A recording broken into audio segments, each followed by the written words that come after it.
RFM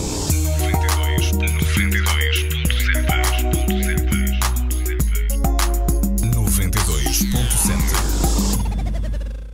Muito boa noite a todos e vão perdoar-me que antes de apresentar a mesa eu faço apenas dois pequeninos apontamentos. Como homem da casa, estou extremamente orgulhoso pelo papel que as crianças do nosso primeiro ciclo acabaram de desempenhar. Parabéns também às senhoras professoras que nos prepararam para esta apresentação. Gostava também de dizer uma palavra em relação, sobretudo, à música Dizes que o Mar é Imenso. Eu julgo que, sendo a letra da doutora Cidália Fernandes, julgo que a orquestração será do marido, meu amigo Aníbal, e com esta voz encantadora da Helena, eu julgo que estaríamos bem melhor representados no Festival da Eurovisão do que com aquela que para lá.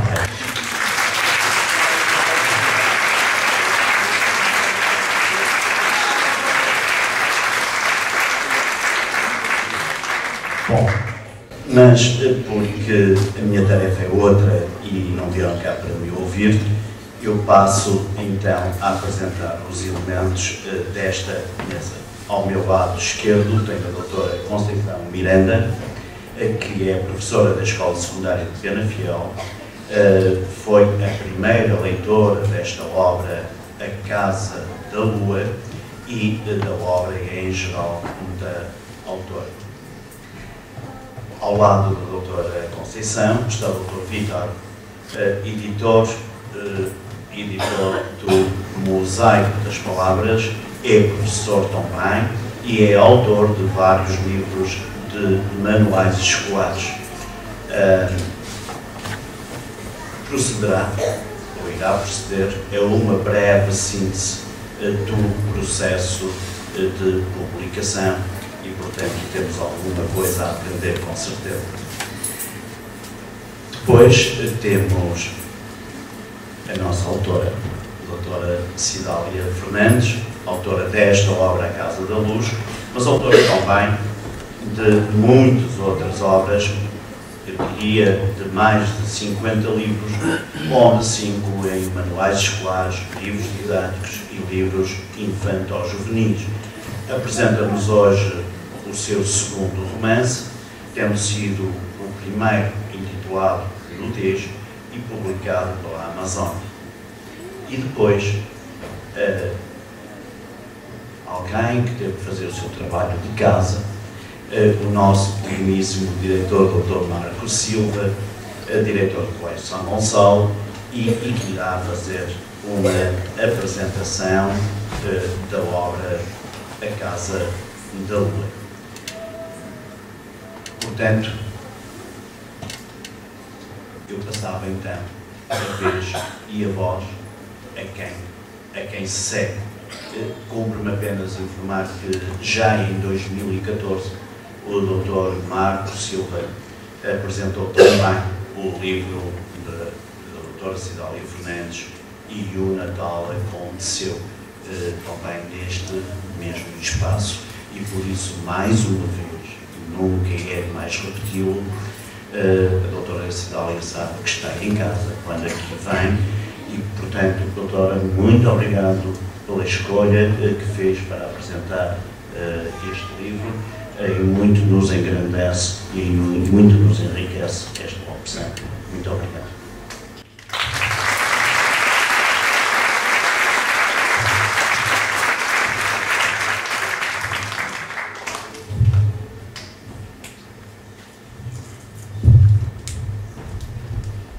Muito boa noite.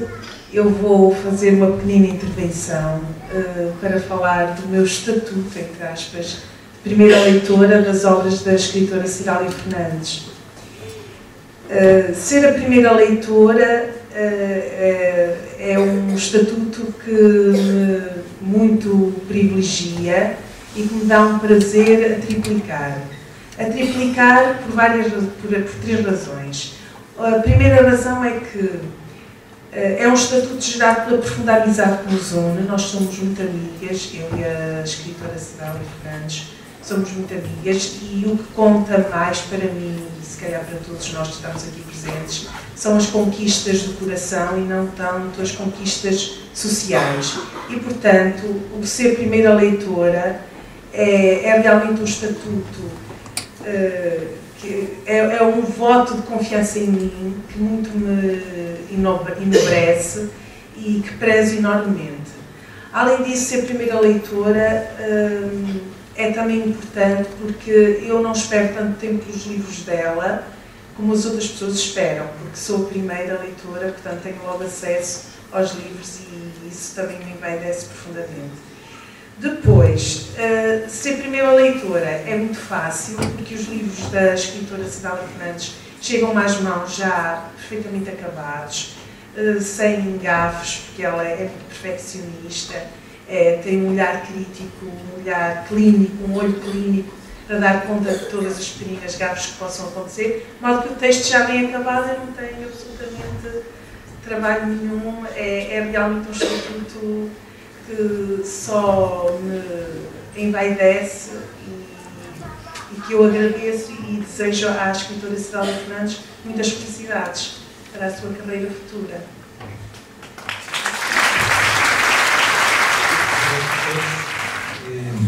A mim cabe uma tarefa, não sei se inglória, mas fico com a responsabilidade de vos fazer ler este livro da escritora Cidália Fernandes.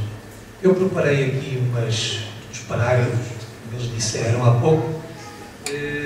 É-me difícil, à partida, fazer a apresentação do livro por causa dos públicos. Primeiro porque quem o leu foram as crianças, depois eu tenho uma plateia para seduzir para comprar o livro, e aí a tarefa de explicar e de fazer uma apresentação seria, logo à partida, muito difícil. Eles já me facilitaram a vida, porque se calhar foi se calhar o primeiro romance que eles leram, não é? Porque eles já definiram o que é o romance. E eu ia começar por aqui. O livro que nos traz aqui hoje é realmente diferente. Primeiro, tem essa particularidade, e que não vai passar despercebida a qualquer leitor, porque ela está logo na capa. Não sei se vocês repararam, mas aqui na capa do livro da escritora Cidália, o que é que diz aqui? Casa da Lua, e ali, e abaixo? Nada. Estão a ver como passa despercebido? Diz ali. Romance. Ora bem, se nós fôssemos arrumar este livro na biblioteca do colégio, o professor Vitor, que vocês conhecem muito bem, tê-lo-ia colocar na prateleira dos romances. E então, o que é isso? O romance não é só de amor, como vocês há bocadinho estavam a dizer. Pois é. Os romances são a par dos contos e das novelas. Não das novelas que se vê na televisão. Essas, algumas delas, nascem dos livros e depois é que passam para a televisão. Então os romances são a par dos contos e das novelas um género narrativo. E narrativo pode ser sinónimo daquilo que vocês disseram há pouco, uma história, ok? E então, o romance é apresentado pelo narrador. O narrador é diferente do autor. Ou seja, o autor, nós temos aqui, até tem um chapéu ali, a nossa colega, há bocadinho fazia de autor, e até utilizava o chapéu igual aqui à Cidália Fernandes, estão a ver? Pois é. Mas quem conta o romance é o narrador. E vocês vão poder perguntar às senhoras professoras o que é isso do narrador.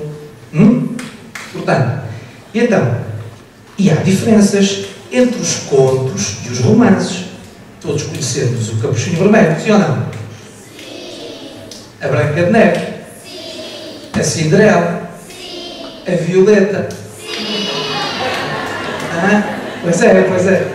Então vamos lá ver. Há diferença entre os contos e os romances, desde logo. Olha, no romance, conta-se normalmente uma ação, uma história. Uma história que, se compararmos aos contos, muito maior. Estão a ver? Se calhar vocês já leram outros livros daqui da escritora Cidália, sim ou não? Se calhar. Vejam este. Este aqui tem mais páginas. Por isso mesmo. Tem mais páginas porque a história é mais longa. Ou seja, os contos são mais pequeninos, os romances são maiores. Se são maiores, não é maior só porque tem mais páginas, mas é porque tem mais personagens. Por isso é que vocês viram estes meninos aqui todos, uma data a representarem várias personagens. E as personagens aqui do livro da Casa da Lua é a Maria, mais outra Maria, depois uma Mariazinha, uma Constança, a Marta, um Arthur, um João, é ou não? Hã? Pois é, muitas personagens. Vamos lá ver. Depois, estão a ver o número das personagens muito maior. E agora, estas personagens são umas personagens que demoram muito tempo ao escritor construí-las. Porque têm uma vida, nascem, casam, têm filhos, depois morrem. O Capuchinho Vermelho nós nem sabemos praticamente nada, pois não? Não, só sabemos que ele vai levar uns biscoitos à avózinha, não é? Que está lá doentinha, não eram biscoitos? Então, lérias, eram lérias ali. Flores, flores, está bem, olha, meus amores, está bem, doces e flores, está bem. Aliás, na minha terra de certeza que era a bola de lamego e um salpicãozinho, o Capuchinho Vermelho ia levar à avó. Então vamos lá ver. Outra diferença, por exemplo, entre o romance e o conto. Estão a ver? Este conto passa-se num espaço que até podia ser real. Podia ser aqui uma aldeia, por exemplo, do concelho de Amarante ou do concelho de Penafiel. Não sabemos bem. Terá que ser uma pergunta que temos que fazer aqui à nossa escritora. Bom, agora vou falar um bocadinho mais para os adultos, porque já fiz aqui a articulação, a âncora entre o que é o romance do ponto de vista teórico e vou-vos seduzir um bocadinho sobre o que é ler, ou a minha leitura sobre a Casa da Lua. A minha leitura não foi, nem sequer teve a preocupação de ser exaustiva, nem detalhada, mas eu quero aqui destacar um ou outro aspecto que parece que, e continuo a salvaguardar, na minha leitura foi feliz por parte da escritora Cidália Fernandes. Abordar a Casa da Lua é dar conta de vários tópicos, temas, revestidos de atualidade, que estão intrínsecos à gênese da obra e que talvez sejam preocupações da própria autora.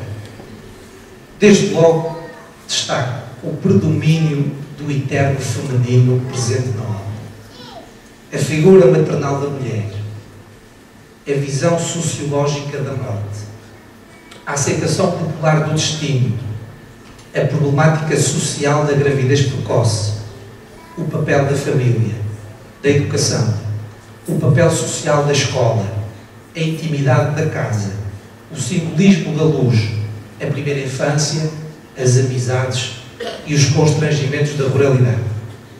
E assim, de geração em geração, entramos na Casa da Lua. A Casa da Lua está cheia de segredos que se precipitam à medida que a narrativa avança. Passados dolorosos, pintados com um tom narrativo triste e complacente. Personagens que acabam por aceitar acontecimentos atribulados e que alteram ilusões e sonhos. Não é o momento, nem sequer a função desta sessão, para apresentar uma análise literária, sociológica, até psicanalítica, cultural, exaustiva e detalhada da Casa da Lua. Apenas quero fazer referência a um elemento que, na minha opinião, é estrutural.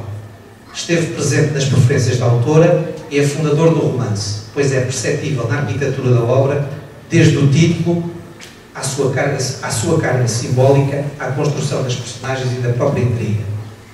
A Casa da Lua apresenta-nos, então, uma história de uma família em que sobressai o elemento feminino. A avó, a mãe, a filha, a neta e até as criadas que assumem um papel crucial na história daquela casa. Concretamente, em momentos mais trágicos que necessitam de um conforto emocional e de muita humanidade. Vejam o episódio. Mariazinha foi crescendo assim, entre duas mães, feliz e afastada de todas as maldicências. A mãe ensinava, mas era com constância que ela aprendia o mais importante da vida. Fim de citação. Ou então, o episódio entre Constância e a mãe da Mariazinha a propósito do início das aulas. Minha senhora, as aulas estão quase a começar. Não vai levar a Mariazinha à escola? Ah, não sei. A minha família sempre aprendeu a ler aqui. Há aqui tantos livros. Ela podia... Os tempos são outros. Tudo muda. E estão mais difíceis também. Ela está tão bem aqui. E assim, Maria Luzinha lá se iniciou no mundo das realidades. Aliás, o elemento feminino está totalmente enraizado na Casa da Lua. As mulheres estão predestinadas a ser, como no Evangelho, as portadoras de perfumes. A mulher é o futuro do homem. Princípio que configura aquilo que se chama o eterno feminino e que encontra na Virgem Mãe Nossa Senhora a sua mais perfeita encarnação. O feminismo autêntico e puro é, por excelência, uma energia luminosa e casta, portadora de coragem, de ideal, de bondade, características que algumas personagens femininas da Casa da Lua corporizam. Talvez a autora do romance nos quisesse também chamar a atenção para uma dimensão da maternidade da casa. A casa é também um símbolo feminino no sentido de refúgio, de mãe, de proteção, de seio maternal. Outro elemento desse mesmo feminino é o simbolismo da lua, presente na imagética do título. A lua simboliza a dependência e o princípio feminino, bem como a periodicidade e a renovação. Sob este duplo aspecto, ela é o símbolo da transformação e de crescimento. Vejam bem as fases da lua. São as fases de algumas das personagens. A lua é um símbolo dos ritmos biológicos. Astro que cresce, diminui e desaparece, cuja vida está submetida à lei universal do devir e transformação, do nascimento e da morte, tal como os personagens da Casa da Lua. A lua simboliza também o tempo que passa, o tempo vivo de que ela é medida pelas suas fases sucessivas e regulares. E se nós bem lembrarmos, os nossos antepassados e os nossos maiores, como dizem os espanhóis, fazem as agriculturas em função das luas, não é? A lua é também o primeiro morto. Durante 3 noites, em cada vez lunar, ela está como morta, desapareceu. Depois, reaparece e cresce em brilho. Da mesma forma, considera-se que os mortos adquirem uma nova modalidade de existência. A lua é para o homem o símbolo desta passagem da vida à morte e da morte à vida. Veja-se o episódio que sucedeu imediatamente ao nascimento da figura catalisadora do romance, Marta. Atirou-lhe a criança, que entretanto começava a chorar, para os braços ainda arregaçados do esforço. Correu em direção ao leito onde Mariazinha jazia inerte. Filha, minha filha, Mariazinha. Oh, meu Deus, não pode ser. Mariazinha, filha. A chama, já tão tenuamente acesa nos últimos tempos, apagara-se. Agora entendia. Estivera apenas à espera que a criança nascesse. Dera-lhe o nome que iria ficar para sempre e depois partiu. Levou com ela o segredo, o enorme segredo da sua vida, apenas uma réstia da sua passagem pelo mundo. Entregava-se finalmente à ausência total. Fim de citação. E é aqui que eu fico, porque é a partir daqui que vai acontecer Marta. Eu escrevo. E assim ficamos com a pequena Marta nos braços. Diz o texto. Depois de secarem as lágrimas, há que olhar em frente. Marta crescia e ia surpreendendo com a sua inteligência e perspicácia.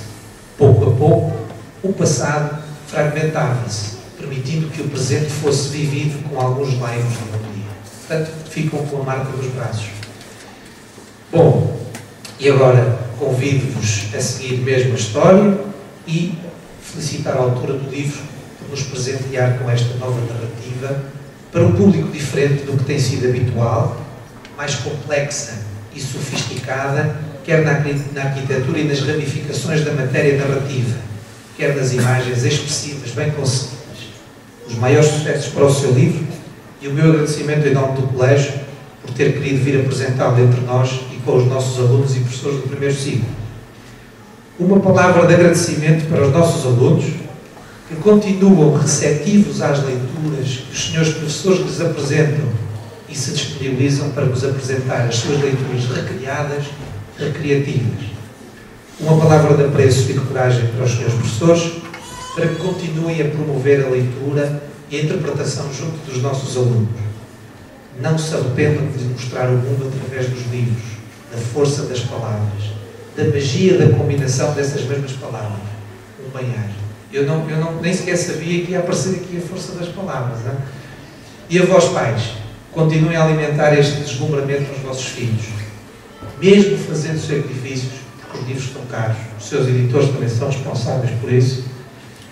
Não deixem de investir nos vossos filhos e promovam o crescimento literário deles.